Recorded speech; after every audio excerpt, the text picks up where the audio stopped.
Il est 20h à Kinshasa, 1 heure de plus à Osio, à 90 km de Kisangani. C'est l'heure de vous informer. Voici les grandes articulations de ce journal. Inga 3 va au-delà du seul cadre de la RDC. Il a besoin de tous pour sa réalisation.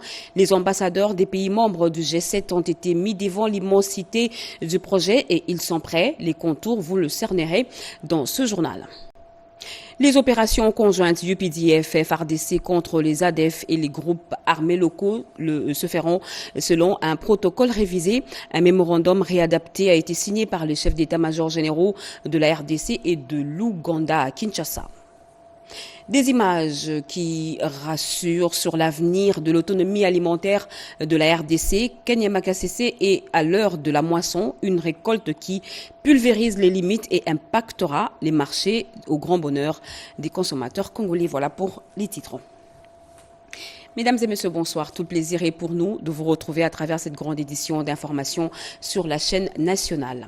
La tradition de chaque vendredi a été respectée au gouvernement. Les membres de l'exécutif national se sont retrouvés autour du président de la République, Félix Antoine Tshisekedi Tshilombo, pour la réunion du Conseil des ministres. Parmi les points évoqués figurent le contrôle systématique de documents et titres des voyages pour faire face aux menaces terroristes. Noéla Ayeganagato, ministre de la Jeunesse et de l'éveil patriotique, nous fait le compte-rendu.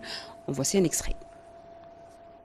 Face à la recrudescence des menaces sécuritaires liées à la mobilité transnationale des groupes terroristes, le président de la République tient au renforcement du contrôle des documents et titres de voyage qui apparaît comme une priorité majeure pour tout État soucieux de garantir la sûreté de son territoire. L'expérience des dernières années démontre que la falsification, la contrefaçon ainsi que la fraude documentaire constituent des leviers privilégiés pour l'infiltration des personnes radicalisées à des fins criminelles. Dès lors, a-t-il insisté, la vérification rigoureuse de l'authenticité des passeports, visas et autres titres de séjour devient un impératif sécuritaire majeur. Dans ce cadre, le gouvernement américain a interdit aux ressortissants de 12 pays l'entrée aux États-Unis pour protéger le pays de terroristes étrangers. Au regard des dernières mesures annoncées par les États-Unis d'Amérique, classant la République démocratique du Congo parmi les pays de la zone jaune, avec un délai de 60 jours pour corriger des faiblesses dans les systèmes de contrôle de documents ou coopération dans les procédures de retour. Le président de la République a insisté sur la nécessité de prendre des mesures correctives, concrètes, pour éviter les risques de voir notre pays basculer vers une interdiction totale de visa américain. Obtenir un fichier fiable et la maîtrise du personnel des ambassades de la RDC un peu partout dans le monde, le vice-premier ministre, ministre de la fonction publique, Jean-Pierre Liaou, a lancé en Belgique l'opération d'identification du personnel diplomatique. Nadine Kilochon. Bruxelles, le 20 juin 2025, dans le cadre de la réforme en profondeur de la fonction publique, le vice-premier ministre, ministre en charge de la fonction publique, Jean-Pierre Liaou, a procédé au lancement officiel de l'opération d'identification biométrique des agents de carrière de l'État en service dans les missions diplomatiques et consulaires de la République démocratique du Congo. L'opération que nous lançons aujourd'hui, en collaboration étroite avec le ministère des Affaires étrangères, constitue une étape essentielle qui permettra notamment de constituer un fichier de référence fiable et sécurisé, les FRAP, assainir les listings des agents en poste à l'étranger, mettre un terme, je l'ai dit tantôt, aux irrégularités et aux situations administratives ambiguës de nos agents à l'étranger. Cette opération inédite déployée depuis Bruxelles concerne l'ensemble des représentations diplomatiques congolaises réparties sur les 5 continents. C'est la première fois depuis l'indépendance qu'un tel recensement biométrique est initié à l'échelle internationale pour les agents publics en poste à l'étranger. L'identification biométrique des diplomates constitue une avancée significative vers la construction d'une diplomatie moderne, professionnelle et crédible. L'objectif est clair, assurer une maîtrise réelle des effectifs, lutter contre les doublons et les cas d'agents fictifs et renforcer la transparence dans la gestion des ressources humaines de l'État, y compris dans les postes extérieurs. Le corridor de Lobito, comment définir le modèle économique de ce projet en gestation et comment envisager le lancement d'études de pré-faisabilité? Eh bien, le vice-premier ministre, ministre des Transports et votre communication, Jean-Pierre Bemba, a présidé une réunion de haut niveau pour ce faire. Regardez. Les projets du corridor de Lobito, infrastructure régionale majeure visant à faciliter les transports et les commerces entre l'Afrique centrale et australe, franchis une étape décisive. Tenez, les vice-premiers ministres en charge des transports et voies de communication, Jean-Pierre Bemba Gombo, a présidé aux côtés des ministres des infrastructures, Alexis Guizarro, une réunion de haut niveau consacrée à la définition du modèle économique des projets et au lancement de l'étude des préfaisabilités. Les discussions se sont tenues en présence des représentants de l'Union européenne, notamment les premiers secrétaires de la délégation de l'UE en RDC, William Lindbergh, ainsi que de l'ambassadrice des États-Unis en RDC, Lucie Temlin. Des experts issus des différentes parties prenantes ont également pris part à la rencontre. On espère avancer le plus rapidement possible. C'est une priorité pour tout le monde, en fait. Donc, on est très engagé de le faire avec nos partenaires. Les résultats provisoires de l'étude de préfaisabilité sont attendus pour septembre, avant une version finale prévue en octobre. À cette échéance, les parties espèrent disposer d'un modèle économique définitif assorti d'un calendrier clair pour le déploiement opérationnel du corridor. Les corridors de Lobito, portés conjointement par la RDC, l'Angola et la Zambie, ambitionnent de devenir un moteur d'intégration économique régionale en facilitant les transits des minéraux et des marchandises depuis l'intérieur du continent vers les ports maritimes. Opération conjointe contre les ADF et autres groupes armés locaux en Ituri et au Nord Kivu. Les chefs d'état-major général des FARDC, le général Jules Banza Mouilambwe et son homologue ougandais ont signé le mémorandum d'entente révisé et actualisé après une séance de travail à Kinshasa. Rappelons que le général Muhoozi Kainerugaba, chef des forces de défense du peuple ougandais, est arrivé à Kinshasa vendredi dernier. Regardez.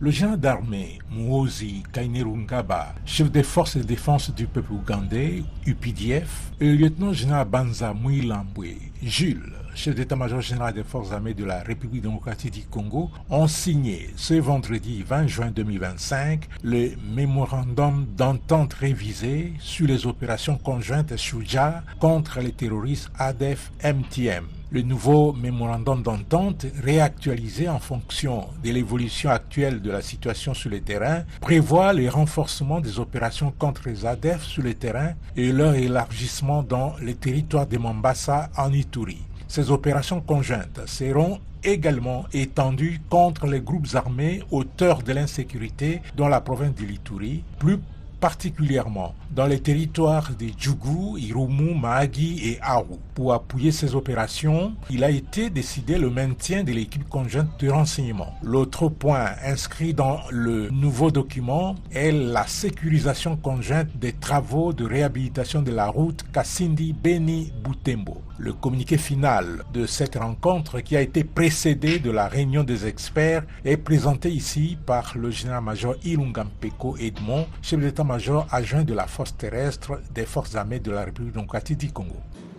Les chefs des forces de défense du peuple ougandais, le général Muhoozi Kainerugaba et le chef d'état-major général des forces armées de la République démocratique du Congo, le lieutenant-général Banza Mouilambwe Jules, se sont rencontrés à Kinshasa, en RDC, le 20 juin 2025. Cette réunion de haut niveau, qui s'inscrit dans le prolongement de la révisitation des opérations conjointes en cours, visait à renouveler et modifier le mémorandum d'entente du 5 novembre 2021 en rapport avec les opérations en cours contre les terroristes ADF-MTM et à discuter d'autres engagements bilatéraux essentiels en matière de défense et de sécurité. Fin mission du vice-premier ministre, ministre en charge de la Défense nationale et des anciens combattants dans les Grands Équateurs, 13e région militaire. Maître Guy Kabombo Modianvita a bouclé son périple au camp Mouchi par une causerie morale avec les unités au cours d'une parade à Mbandaka. Je reste au Fundi. Le Grand Équateur dit au revoir au vice-premier ministre, ministre de la Défense nationale et des anciens combattants. Le camp Mouchi, dernière étape de sa visite, Maître Guy Kabombo Modianvita a tenu une causerie morale lors d'une parade des unités de la garnison de Mbandaka avec toutes les unités pour crever l'abcès qui gangrène cette région militaire. Les hommes en uniforme ont eu l'occasion d'exposer leurs difficultés au VPM, le premier à leur offrir cette proximité. Maître Guy Kabombo Modianvita a promis séance tenante de prendre en compte ses préoccupations dans la politique de défense qui est déjà en cours d'élaboration. Dans un vaste programme de réforme et de reconstruction des FARDC, il était plus que nécessaire pour le VPM de la Défense nationale et des anciens combattants de s'enquérir de la situation opérationnelle, d'actualiser et d'évaluer les conditions d'exercice des FARDC dans cette région du nord-ouest de la RDC. Partout où il est passé, Maître Guy Kabombo Modianvita a souligné l'importance d'une armée unifiée derrière le commandant suprême, Félix-Antoine Tshisekedi Tshilombo. Après avoir visité Mbandaka, Boende, Lissala, Gemena et Guadolité, 13e région militaire, zone stratégique pour les FARDC, Maître Guy Kabombo Modianvita a regagné Kinshasa ce samedi 21 juin. Et ça faisait 3 ans que ça durait, les conflits entre les communautés Mbole et Lengola dans la Tchopo. Ce samedi à Osio, au sud-ouest de Kisangani, sur la rive gauche, le rituel a été fait et la hache de guerre a été enterrée. Le VPM de l'Intérieur, Sécurité, Décentralisation et Affaires coutumières, Jacques Chabani, a présidé la cérémonie qui scelle le pacte de paix en présence de plusieurs autres autorités nationales et provinciales. Bobo Anan Mokondi pour le commentaire. Désormais Osio, localité située à 17 km à la rive gauche du fleuve Congo, au sud-ouest de Kisangani, est le symbole de paix pour les communautés Mbole et Lengola. C'est là où le vice-premier ministre, ministre de l'Intérieur, de la Sécurité, de la Décentralisation et des Affaires coutumières a présidé la cérémonie rituelle scellant la réconciliation de ces deux peuples des territoires d'Ubundu et d'Opala, dans la province de la Tchopo. Le gouverneur Paulin Lendongolia, à la tête des autorités politico-administratives, a rehaussé de sa présence cet événement historique.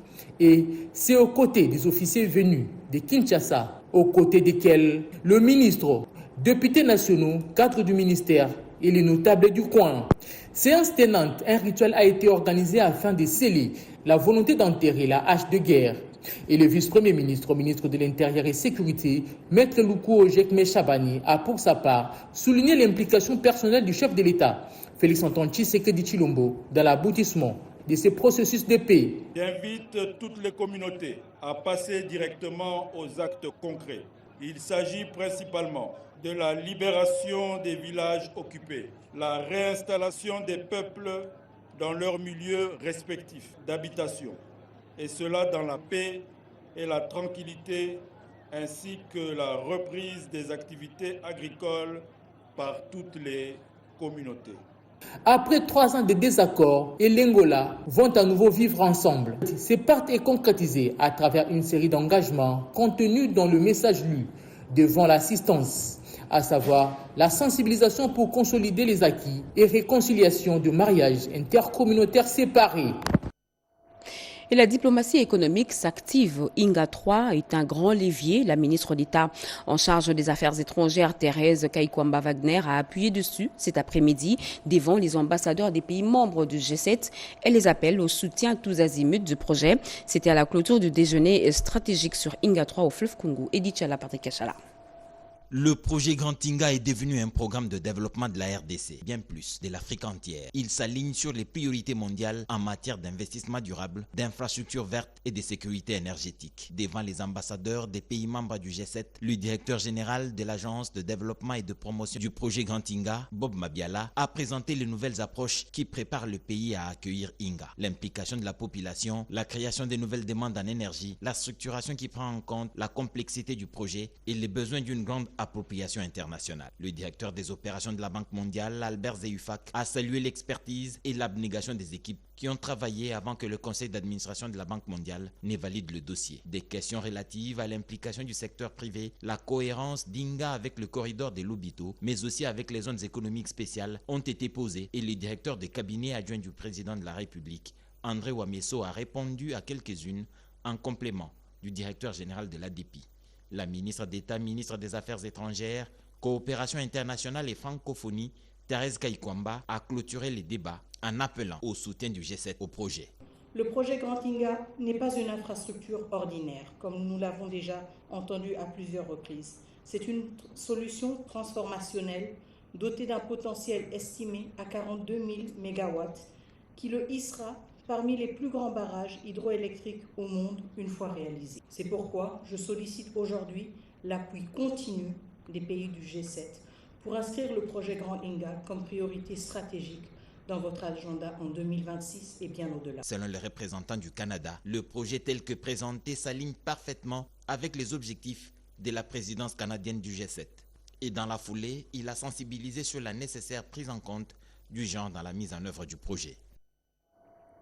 2 milliards de dollars américains, c'est le montant global des accords de financement conclus entre la République démocratique du Congo et la Banque mondiale.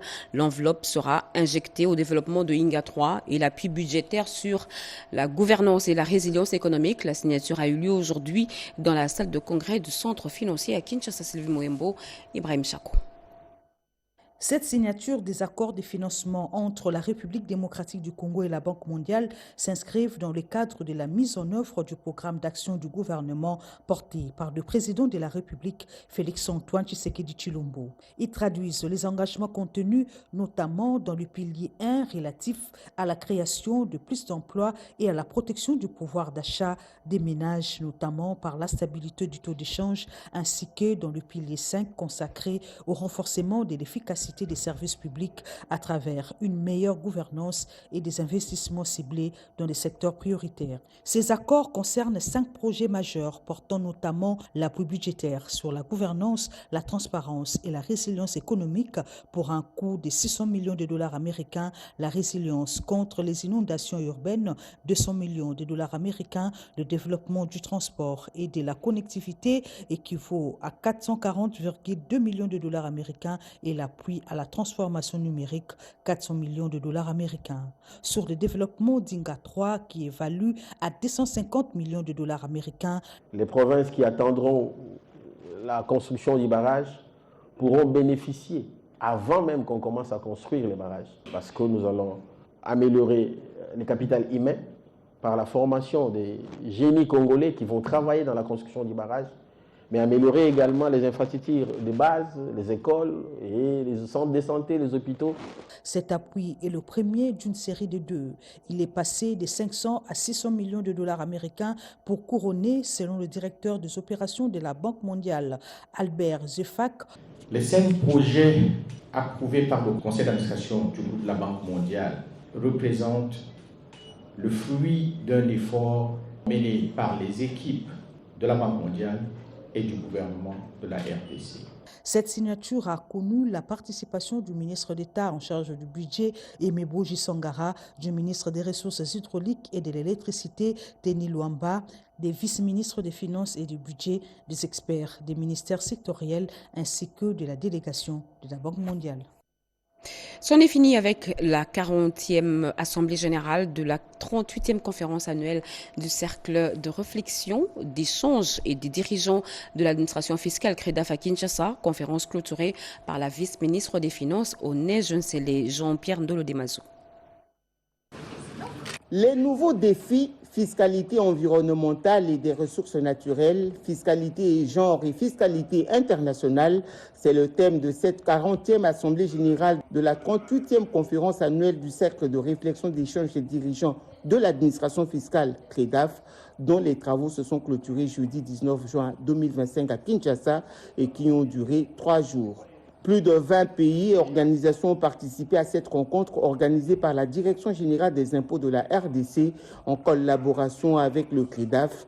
Une rencontre qui a permis aux participants de jeter des bases pour une organisation efficace comme l'a si bien dit le directeur général de la Direction générale des impôts, Barnabé Mwakadi Mwamba. Cette 38e conférence annuelle a été, sans contexte, un moment propice pour l'organisation fiscale de s'enrichir mutuellement sur les nouveaux défis fiscaux. Barnabé Mwakadi Mwamba, à qui le président du CREDAF, Ludovic Itoua, a passé le bâton de commandement, préside désormais aux destinées de cette organisation. Il a invité les responsables de l'administration fiscale à présenter leur candidature à l'accueil de la prochaine Assemblée générale pour doter le bureau exécutif du CREDAF d'un vice-président. Pour le secrétaire général du CREDAF, cette conférence sort de l'ordinaire. Une fiscalité intelligente, équitable et moderne est indispensable à la transformation de nos économies, à la réduction des inégalités, à la transition écologique et à l'atteinte des objectifs de développement durable. La vice-ministre des Finances a loué l'organisation des présentes assises du CREDAF et a invité au respect des défis et perspectives dégagés. Je formule donc le vœu que ces défis majeurs ainsi identifiés lors de ces travaux et les principales perspectives dégagées puissent être véritablement prises en compte pour révolutionner nos systèmes fiscaux. Des ateliers et colloques ont meublé cette 38e conférence du CREDAF qui s'est terminée sur une note gaie, la soirée de gala organisée par la Direction générale des impôts. Et ce communiqué, le premier président de la Haute Cour militaire invite tous les personnels de la justice militaire du siège du ressort du Sud Kivu en séjour à Kinshasa à se présenter le lundi 23 juin 2025 au siège de la Haute Cour militaire sur l'avenue Chaumba numéro 289 dans la commune de la Gombe. La présence de chacun est obligatoire, faite à Kinshasa le 20 juin 2025. Le premier président de la Haute Cour militaire, Mutombo Katalai Tiende Joseph, lieutenant général.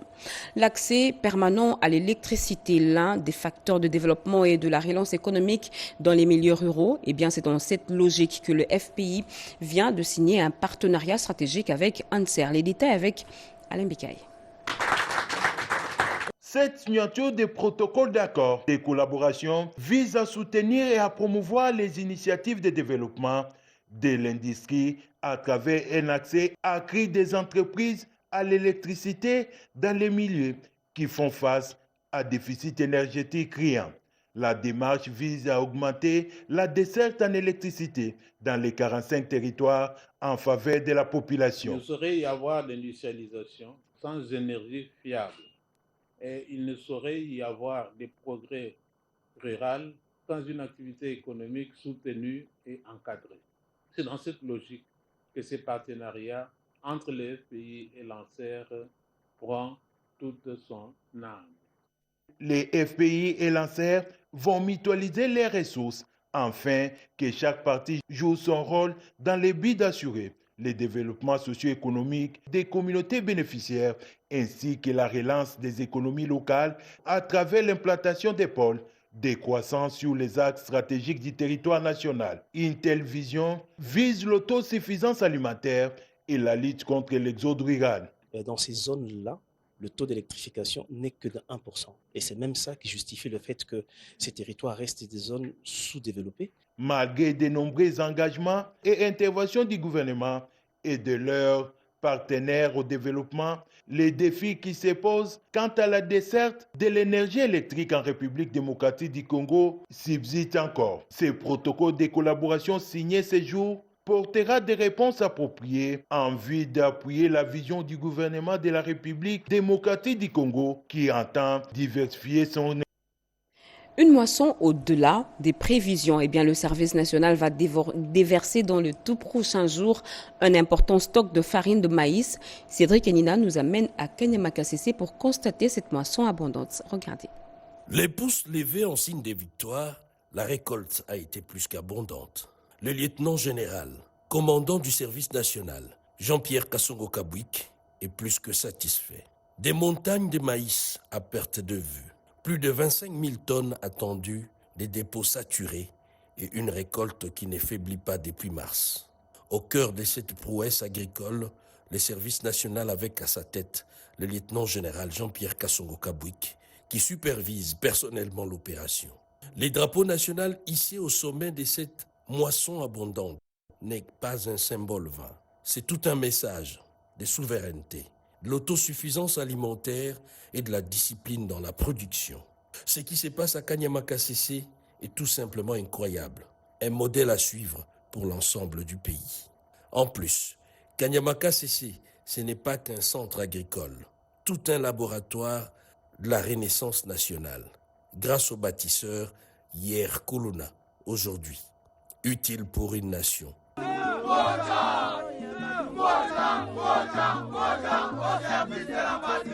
Debout et prospère.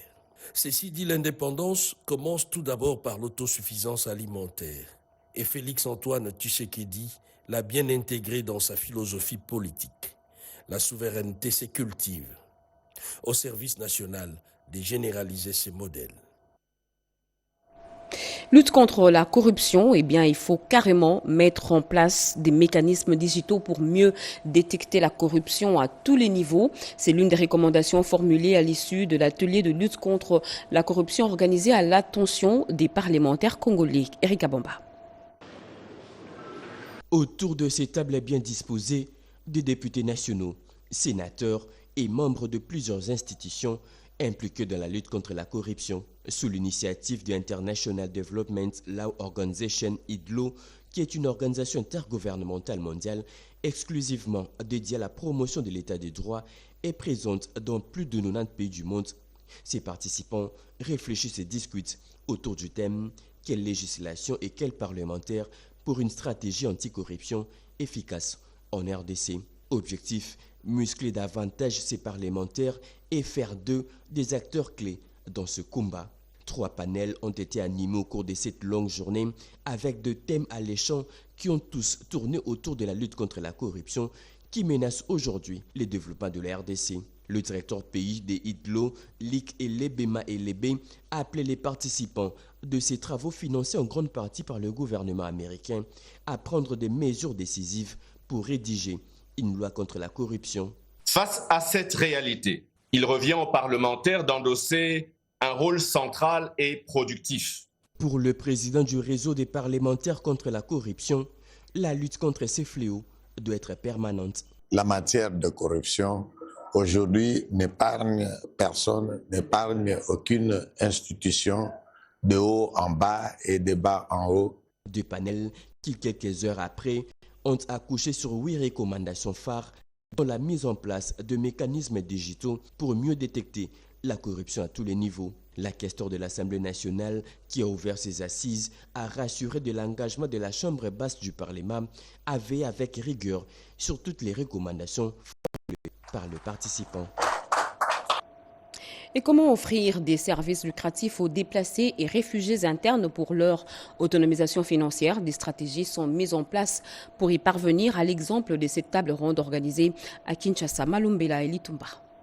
Promouvoir l'inclusion financière en République démocratique du Congo figure parmi les actions du gouvernement central. Compte tenu de ses prérogatives, le FPM met les bouchées doubles pour offrir le service financier aux réfugiés, déplacés internes et promouvoir leur autonomisation financière. D'où la tenue de ces assises qui ont rassemblé les institutions étatiques, financières, les organismes humanitaires et autres structures autour de l'inclusion financière de réfugiés, déplacés internes et familles d'accueil.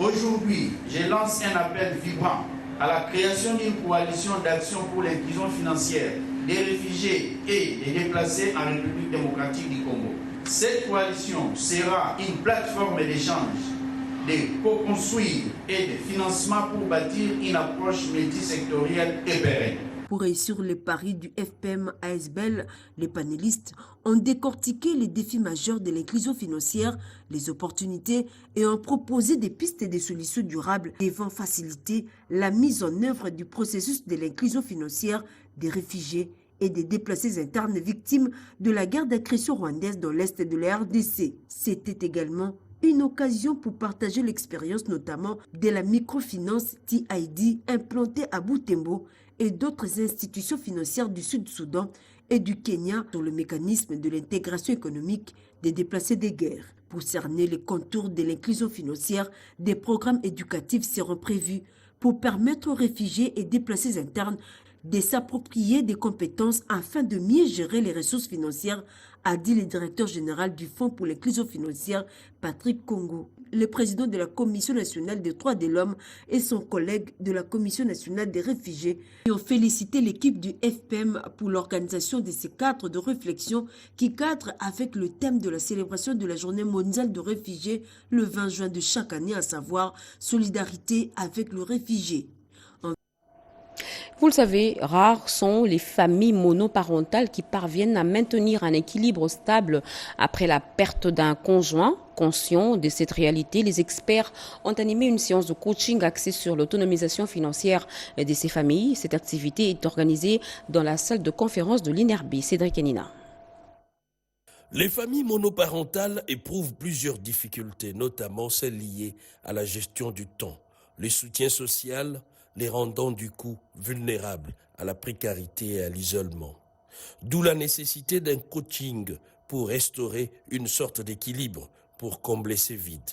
Le cabinet de coaching éthique Béni la grâce de la restauration a organisé cette activité pour accompagner les familles monoparentales.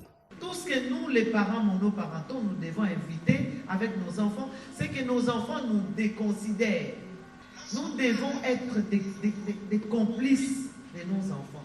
Faire de nos enfants, pas remplacer leurs parents, leurs papas, mais faire de ces enfants-là de maîtres de nos vies. Des interventions et exposés des experts aussi édifiants les unes des autres, à l'image de celle de Jean-François Youman, directeur du cabinet de coaching éthique d'Abidjan, Gisèle Catal du cabinet de coaching éthique GLK et le docteur Ida Chango, coach éthique venu de Paris en France, ainsi que d'autres, ont permis à l'assistance de non seulement cerner l'ampleur de la difficulté sociale due à la monoparentalité, mais aussi à apprendre et à s'adapter et servir à la langue de coach devant une telle situation sociale. Parlons santé avec l'ouverture de la première édition du Congrès international scientifique organisé par le Centre diagnostic EANO, réunissant les professionnels du secteur de santé venus de divers horizons, placés sous le thème « Les avancées scientifiques au service de la santé des populations ». Blandine Wavingana. Au cours de cette première édition du Congrès international scientifique organisé par les centres de diagnostic EANO, les professionnels du secteur médical de la RDC et d'ailleurs ont réfléchi autour de la thématique « Les avancées scientifiques au service de la santé des populations ». Il était question, entre autres, de mettre à jour les pratiques face à l'évolution scientifique. Au cours de cette rencontre, plusieurs intervenants ont partagé leurs expériences dans la recherche, notamment sur les dernières avancées dans la prise en charge des maladies infectieuses, cas de la maladie à virus Ebola et du Mpox. Autre sujet abordé, la malnutrition, l'insuffisance rénale, les maladies métaboliques et non transmissibles, ainsi que les urgences abdominales traumatiques. Pour le directeur général du centre de diagnostic EANO, Alain Moutier, la tenue de ces premiers congrès est de faire rayonner la science en valorisant l'expertise locale et actualiser les connaissances. Le conseiller principal du chef de l'État en matière de santé et du bien-être, Joël Mundadi, qui a ouvert ses assises, accorde une importance particulière à ces congrès et à l'évolution de la science dans la santé. Et donc son Excellence, Monsieur le Président de la République, comme je venais de le dire, tient énormément au renforcement des systèmes de santé. Et il place au centre de ses actions la santé comme facteur de cohésion. Nous sommes là pour soutenir toute initiative qui va dans ce sens-là. Cette rencontre de haute facture scientifique va se clôturer ce samedi 21 juin 2025 au Palais du Peuple. Ce communiqué, la police nationale congolaise, ville de Kinshasa, porte à la connaissance de la population qu'un groupe d'arnaqueurs se donne le luxe de solliciter des colossales sommes d'argent auprès de tiers avec promesse de leur octroyer des fonctions, de l'emploi et autres services à partir d'un faux compte Facebook, et ce au nom de monsieur le commissaire provincial de la police de Kinshasa. Par conséquent, ce dernier attire l'attention du public que toute personne qui sera surprise dans cette sale besogne sera interpellée et déférée en justice en vue de répondre de ces actes faits à Kinshasa. Le 18 juin 2025, le commissaire provincial de la police ville de Kinshasa, Kantou Bakoulou Israël, commissaire divisionnaire. Fin de ce journal, mesdames et messieurs. Merci de l'avoir suivi. Merci à vous qui nous suivez à Osio, à 90 km de Kisangani, dans la province de la Chopo. Vous êtes sur la RTNC. Ce journal a été rédigé par Gauthier Kiassi et Edith Chala, sous la supervision de Jacques Kababa.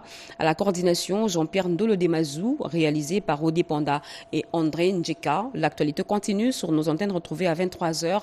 Jacques Méji, demain 7h, Mireille Ndeke. Je vous souhaite très bon week-end sur nos antennes.